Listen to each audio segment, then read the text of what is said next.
Hi hello నమస్తే welcome to my channel by channel కొత్తగా చూస్తున్నట్టయితే ముందుగా సబ్స్క్రైబ్ చేసుకోండి. అలాగే నేను చెప్పే వీడియోని సమాధానం అందరికీ షేర్ చేయండి బే.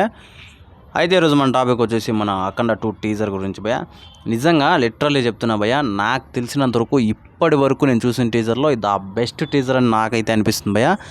అసలు ఎలా వస్తాయి భయ వీళ్ళకి మాత్రమే ఇలాంటి ఆలోచనలు, అంటే మన బోయపాటి గారికే ఇలాంటి ఆలోచనలు ఎలా వస్తాయి అని చెప్పేసి నేనైతే అనుకున్నాను భయ.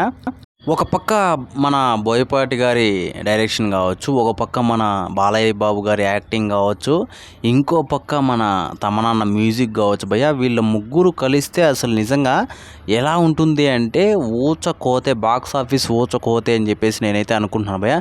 నాకు లిటరలీ అసలు గూస్ బంప్స్ వచ్చాయని చెప్పొచ్చు. సెల్లో చూస్తేనే ఈ రేంజ్లో అనిపిస్తే ఇంకా ఒకవేళ మనం థియేటర్లో కనుక చూస్తున్నట్లయితే ఈ టీజర్ని అసలు మెంటల్ ఎక్కిందని చెప్పొచ్చు. నాకు నిజంగా నేను ఏదో అనుకున్నా కానీ అసలు బాలయ్య బాబు గారిని ఆ హిమాలయాల్లో ఆ శూలంతో అసలు అది నాకు లిటరలీ భయ్య నాకు గూస్ బంప్స్ వచ్చాయని చెప్పొచ్చు. ఇంకా వేరే రేంజ్ ఉంది అని కూడా చెప్పొచ్చు భయ్య. చెప్పాను కదా, వీళ్ళ ముగ్గురు కలిస్తే అది పెద్ద వండర్ అనే చెప్పొచ్చు. అయితే చాలామంది అసలు అఖండ మాదిరే ఉన్నది గెటప్ అది ఇది అంటున్నారు. అరే అఖండ 2 చేస్తే అఖండ మాదిరి కాకుండా ఇంకో రకంగా ఎట్లా ఉంటారు అని చెప్పేసి నేను వాళ్ళకైతే చెప్తున్నాను.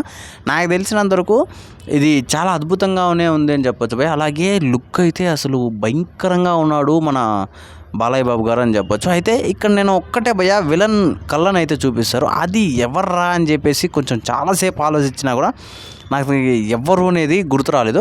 ఒకవేళ మీకెవరైనా గుర్తొస్తే మాత్రం, అంటే ఆ విలన్ ఎవరు అని చెప్పేసి గుర్తొస్తే మాత్రం కింద కామెంట్లో తెలియజేయండి. అలాగే టీజర్ ఎలా ఉందో కూడా కింద కామెంట్లో తెలియజేయండి భయ్, మర్చిపోకుండా తప్పకుండా దయచేసి. నాకు తెలిసినంత వరకు బాలయ్య బాబు గారి ఫ్యాన్స్కి అయితే ఇది ఒక పండగనే చెప్పచ్చు. సినిమా వస్తే ఒక రేంజ్లో ఊచకోతుంటుంది బాక్స్ ఆఫీస్కి, అది మాత్రం పక్క భయ్య. అయితే ఈ టీజర్ ఎలా అనిపించిందో కింద కామెంట్లో తెలియజేయండి భయ్, మర్చిపోకుండా తప్పకుండా దయచేసి.